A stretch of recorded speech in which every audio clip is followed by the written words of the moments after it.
prosecutors that are assigned to your brother's case, I would go FOIA their last year of cases, each one that comes in contact or has anything to do, and see if there's anything that you can find as far as financials or emails that might actually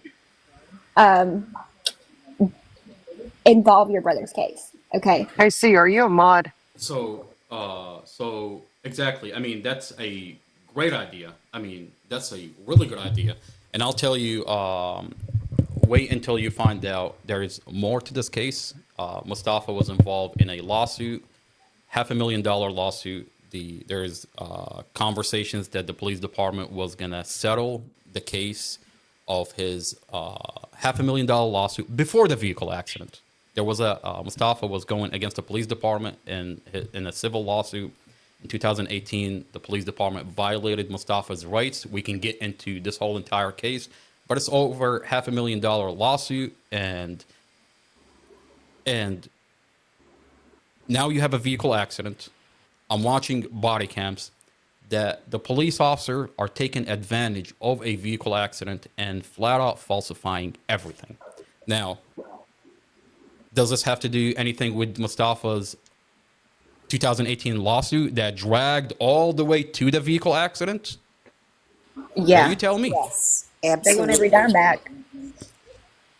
They want And every. can I ask you a question, sir? Yes, ma'am.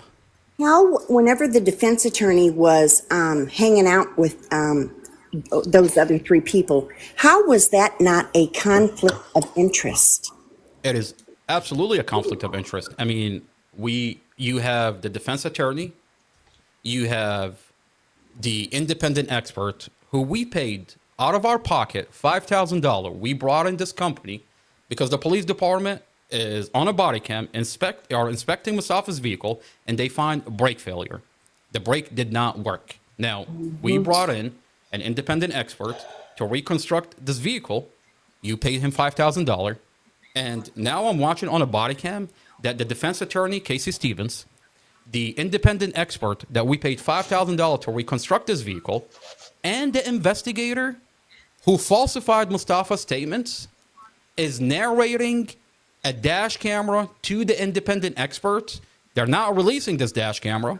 They won't release it to the community. They won't release it to the independent expert. And he's telling him the content of this dash camera, and he falsified everything. He's telling him that Mustafa was arguing inside the vehicle, that there is a heated argument inside the vehicle, that Mustafa did not have any facial reaction to this vehicle accident. That's a complete lie. He lied about the whole entire dash camera. Now, And he lied to one of the kids. yeah, He lied to one of the kids. He said that the little girl would have been alive had your brother called 911 or something like that. But they said that they told the kid, one of the little boys, that your brother did not contact 911 or something. And so that alone, like, why would you tell a kid that, first of all? And secondly, that's not true. That's a lie. and we find that on a forensic interview where Javen, 14-year-old Javen, in a forensic interview tell you that the police investigator told me that Mustafa fled the scene, left my 5-year-old baby sister to bleed to death. If it wasn't for, and they could have saved his sister, his 5-year-old sister, but Mustafa ran away. That's not true. Mustafa, on body cam, you don't have to take my word for it. On body cam, you see that Mustafa was in and out of consciousness. The documents, the hospital documents, says Mustafa went into a 30-minute coma, completely out for 30 minutes. That's what the documents, the hospital documents show. Now, when I'm watching the body cam, I see Mustafa in front of his vehicle, on the floor, with paramedics all around him. He's completely out. He's out, in and out of consciousness. Mustafa doesn't even know where he is. And when he's asked, where are you? Mustafa thinks he's in 2021. Obama is the president. And he doesn't even know where he's at. Now, explain to me, how did Mustafa run away when he's in and out of consciousness? At one point, he goes into a coma. He's being helicoptered to the hospital. But you've got investigators telling children, they're weaponizing the children. They're telling these. That's exactly what they're doing. That's a high level concussion at its finest. And then for him to be going in and out of a coma as well on top of it, he had no ability to think freely and to make decisions that were rapid fire like that. And was there any adult present when that 14-year-old was being discussed or talked to? So when I'm looking into, before you walk children that are 9, 10, and 14 into a forensic interview, you have to have parental consent. Absolutely. So on a body cam, in one body cam, they're telling the father, Divine Jones, absolutely not. You can't be next to the children. So you're pushing that father away. And then the person that's in possession of the children is the neighbor, Tanisha Coleman. And what is she doing to the children? She's telling the children that Mustafa peed on your mother. Wait a minute. Because in the forensic interviews, the children say, we were told Mustafa is abusing our mother. Who told you? Tanisha Coleman, the neighbor. Mm-hmm. So you're left with a neighbor. You're left with the ex-boyfriend who, in his own word, tell you, Mustafa doesn't know me. In the apartment, you're left with a 16-year-old that doesn't live at the apartment, lives with her father, who apparently is connected to a club owner that got in a huge fight with Mustafa before the vehicle accident. A club owner, he owns a strip club out of Crystal City. Apparently, that 16-year-old daughter, her dad pierces all the strippers for that club. That girl hangs out with all the strippers and has been watching Mustafa. I mean, I've got audio, testimonies, evidence that this is not what my word against. You've got that 16-year-old, you've got the ex-boyfriend, you've got the neighbor. They're weaponizing the children, telling the children that Mustafa did this on purpose. He ran away. He fled the scene. They could have saved your little sister. And then you got the police officer, the main investigator, telling them that Mustafa did this on purpose. I've got the body cams. That is disgusting. And then they walk these children in a forensic interview. I mean, what do you want the children to say? That should not be admissible in court based on the fact that that was a minor without an adult present with consent. You have that should not be allowed. You're right, Sam. You have no parental consent.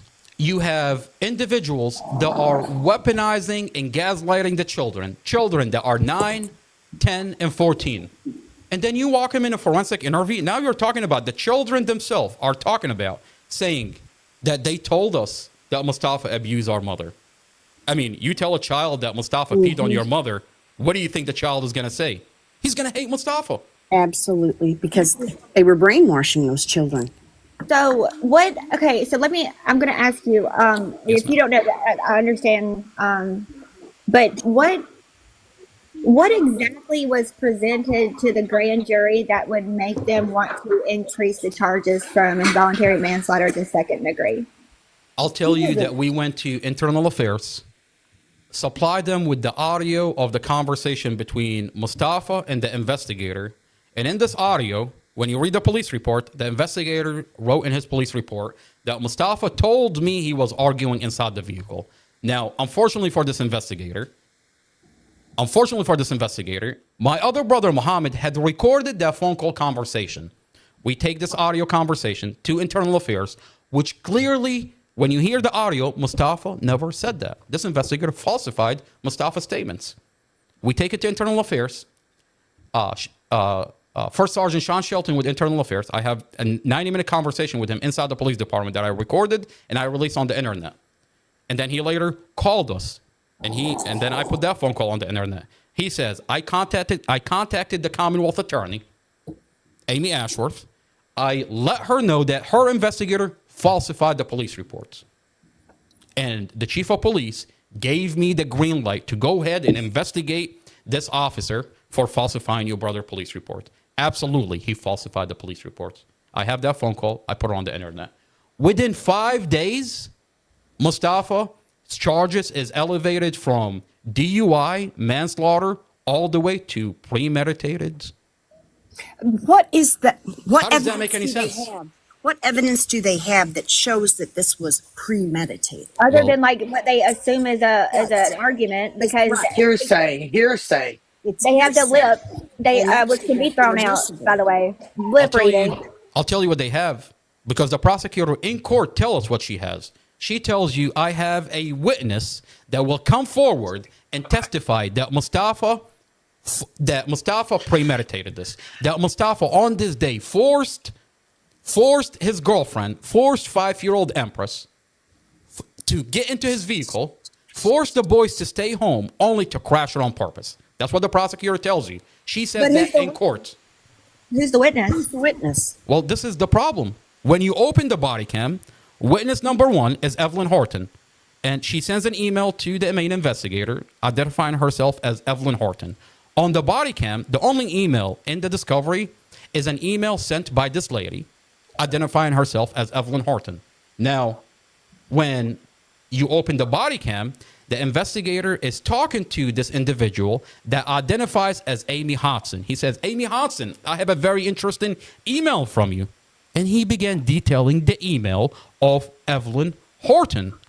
And then Evelyn Horton, a.k.a. Amy Hodson, is telling him Mustafa premeditated this. Mustafa on that day forced his girlfriend, forced the baby into the vehicle. And then she tells him, I'm getting my information from Kylie, 16-year-old Kylie.